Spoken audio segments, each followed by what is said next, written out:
Bienvenidos a Razón de Estado. Hoy nos acompaña el licenciado Richard Aikenhead. Él es licenciado en Economía, tiene una maestría en Administración Pública de la Universidad de Harvard, de la Escuela Kennedy. Es un activista y emprendedor, dirige una empresa de banca de inversión. Es bueno saber que el licenciado Aikenhead fue ministro de Economía y ministro de Finanzas. Él sabe lo que es la administración pública y también fue promotor y firmante de los acuerdos de paz. Licenciado Aikenhead, bienvenido a Razón de Estado.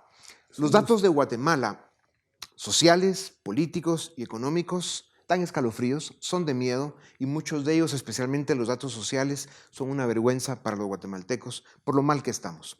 La causa principal de los graves problemas de un país como Guatemala es el subdesarrollo político. Su primera manifestación es la corrupción y la segunda es la incapacidad para gobernarnos. ¿Es el subdesarrollo político la causa principal de nuestra realidad?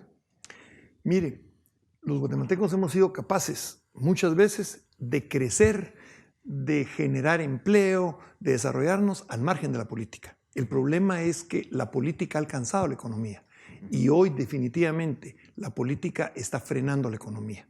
Una política que está plagada de corrupción, una política en la que no hay inversión y la inversión que se hace con valores desproporcionados, donde no se toman decisiones en un mundo tan cambiante. Definitivamente, si no cambiamos y fortalecemos la institucionalidad democrática, no podemos avanzar. Y para eso, luchar contra la corrupción y la impunidad no solo es necesario, es imprescindible. Sí.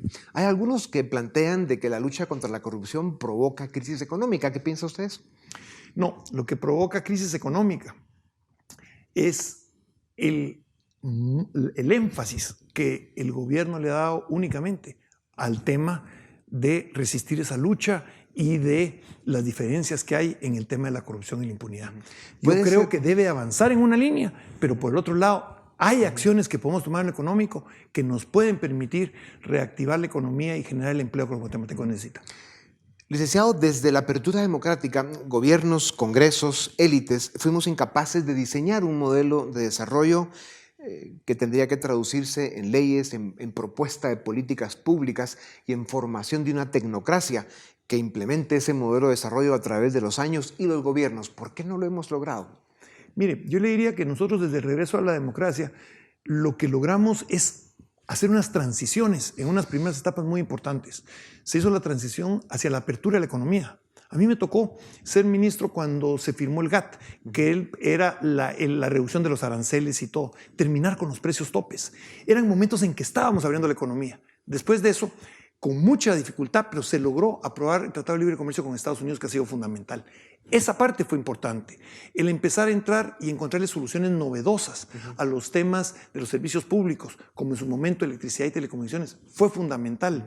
El entender que la inflación era malísima y empezar a tener prudencia en el manejo macroeconómico, se pudo hacer. El problema ha sido que cada vez más la política se ha metido a interferir en la economía y lo único que hemos logrado gracias a las remesas familiares es mantener una estabilidad macroeconómica, pero ya no hay un dinamismo para el crecimiento de la economía.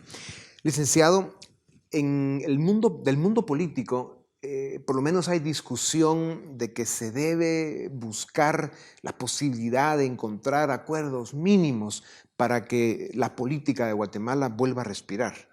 Se habla de la reforma al sistema de justicia, la reforma política del Estado, y por lo menos hay discusión. Lamentablemente no va a la velocidad que necesitamos y eso pues presenta muchos peligros y amenazas para Guatemala. Pero sobre el tema económico, nadie está hablando de qué acuerdos se deberían de hacer, qué políticas públicas deberían de promoverse para que el país recupere un ritmo de crecimiento económico. Y realmente es un tema que está en el olvido, especialmente desde el sector empresarial y más especialmente desde sus tanques de pensamiento y los grupos que deberían de estar mucho más dinámicos en este tema, pues están ausentes.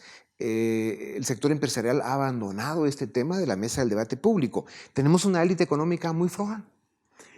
Yo lo que creo es que le pusieron muchas expectativas al Consejo Económico y Social y no se ha logrado que de ahí surjan esas propuestas concretas. Les cuesta mucho llegar a acuerdos y estamos empezando a actuar a 10 kilómetros por hora cuando el mundo está cambiando a 150 kilómetros por hora. Yo le digo, en esta crisis yo me enfocaría en pocos grandes acuerdos, pero que sean acuerdos que sean trascendentales. Y digo, infraestructura vial es uno de los grandes cuellos de botella y debería ser una. Sí. Ahorro para la vivienda y vivienda urbana. Mire, seguimos siendo el país más rural de América Latina, siendo un país pequeño. Sí. Eso es imposible. Hay que fomentar la vivienda urbana y con ella todos los servicios públicos que la gente necesita. Sí. Y la tercera es, tenemos que atacar el problema de la pobreza extrema. Sin atacar ese problema, estamos verdaderamente condenando a muchos niños con la desnutrición y a muchas familias a una situación que no es aceptable para un país del nivel de ingresos medios de Guatemala. Usted en una de sus columnas dijo que en los 90 se logró resolver, al menos en una buena medida, el atraso que teníamos en la generación de energía para Guatemala y en las comunicaciones. Y que ahora estamos, en lo que usted acaba de decir, en una evidente necesidad de hacer algo con nuestra infraestructura a nivel nacional, especialmente caminos, carreteras, el problema que viven los guatemaltecos con el tráfico, que es un drama impresionante, de los peores en América Latina y probablemente el mundo ya. ¿Cómo hacemos para que este gobierno, que realmente no es gobierno, pero los que vengan, se den cuenta de la enorme necesidad que tenemos de entrarle a un tema tan fundamental para el crecimiento y el desarrollo económico como es la infraestructura? Mire, en la electricidad no se pudo hacer nada hasta que el INDE entró en suspensión de pagos al BID y fue la única vez en que el país tuvo suspensión de pagos de deuda externa. Y fue un gran problema. Nos tomó más de 3 años poder revertir eso. Bueno, hoy estamos en lo mismo. Con todo lo que se ha demostrado de la corrupción y del mal estado de las carreteras, tenemos que cambiar el modelo. En energía el modelo fue crear facilidad para que hubiera inversión privada en energía y un ente regulador que funcionara, que no fuera el que hiciera las obras, pero que regulara el sistema, como ha sido la Comisión Nacional de Energía Eléctrica. Bueno, hay una iniciativa en el Congreso de una ley de infraestructura vial que tiene ese mismo modelo, que significa un modelo en el que el Estado decida qué son los proyectos importantes, pero que no se meta a todo el esquema de la corrupción y que pueda haber realmente gente que participe para invertir, gestionar y mantener las carreteras. Si hacemos eso, solo el impacto de las carreteras puede hacer que cambie completamente el nivel de empleo y de inversión en nuestro país. Claro. También usted menciona que además de ponerle atención al tema de la infraestructura, volver a hablar en serio de una comunidad económica más grande que solo Guatemala. Es evidente que con los 3 países del norte de Centroamérica se podría, si hay voluntad, con facilidad, hacer una región económica de más de 30 millones de seres humanos que le daría otra dinámica y otra velocidad a nuestro crecimiento económico. ¿Por qué somos tan incapaces? ¿Por qué nos cuesta tanto ponernos de acuerdo? Mire, vivimos tan metidos en nuestros problemas locales que no tenemos una visión más amplia. 7 de cada 10 centroamericanos van a vivir en el 2020 en el Triángulo Norte. Van a ser la mayor fuente del mercado de consumo masivo más importante. Tiene que hacerse. Quitar esas fronteras es fundamental. Es defender unos cuantos sectores, unos cuantos problemas en mantener esas fronteras. Tienen que liberarse, cielos abiertos. Tienen que ser estos 3 países juntos. Podemos avanzar. ¿Y sabe qué lograríamos además? Que la economía estaría por arriba de la política local de cada uno de los países. Solo eso es un avance importante. Sí. Desarrollar un país toma 20 años, creciendo su economía cada año 6 puntos porcentuales por arriba del crecimiento de la población, por lo menos. En Guatemala llevamos 30 años con un promedio de crecimiento económico neto de 1.3, o sea, estamos 4.7 puntos porcentuales que no los logramos, no los hemos logrado en los próximos 30 años. Eso nos pone ante un panorama viendo hacia el futuro muy grave, con el mayor crecimiento poblacional de América Latina que tenemos en Guatemala, con el tema de la mecanización y la tecnología que con sus avances está limitando el que se puedan generar empleos para los seres humanos. O sea, la ecuación que tenemos del enorme desafío para Guatemala para lograr el crecimiento económico que necesitamos para generar oportunidades de trabajo y de vida para nuestra gente. La ecuación es realmente oscura. Yo le diría que gracias al nivel de retraso que tenemos, a mí me preocupan menos los próximos 10 años, me preocupan mucho más los siguientes 20. En estos 10 años, Un programa, nosotros tenemos un metro de carreteras por cada habitante, cuando deberíamos de tener 3, 4. O sea, solo la inversión de 15 billones de dólares que necesita la infraestructura sería fundamental. Dos, si nosotros nos metemos a hacer vivienda urbana, el cambio que va a haber en el país y el proceso de urbanización se acelera, va a ser fundamental. 3, si nosotros empezamos a atacar la desnutrición y erradicar la pobreza extrema, creamos un mercado de consumo, que todos los mismos productores del país deberían estar felices, un mercado de consumo que nos va a permitir un crecimiento económico. Yo creo que solo con esas 3 fórmulas, más lo que el sector económico puede hacer por sí mismo, y los emprendedores pequeños y medianos del país, yo estoy seguro que nosotros podríamos tener 10 años del crecimiento que usted menciona. Sí. El problema es cuáles van a ser los motores en ese mundo del futuro que está cambiando tan rápido y para el cual no nos hemos preparado. Claro, y si encima somos un país en el que no hay certeza jurídica, en el que la política no funciona, en el que los gobiernos se dedican a cualquier cosa menos a gobernar con responsabilidad, pues sí tenemos unos desafíos enormes. Licenciado, ¿por qué se culpa al empresario de todo lo que sucede? ¿El vacío que han dejado los políticos desde hace muchísimos años, pues ha sido llenado en la política y en los temas de Estado, por la prensa, por la sociedad civil, por todos estos grupos de jóvenes y por el sector empresarial? Porque un empresario normalmente es mal activista y peor político.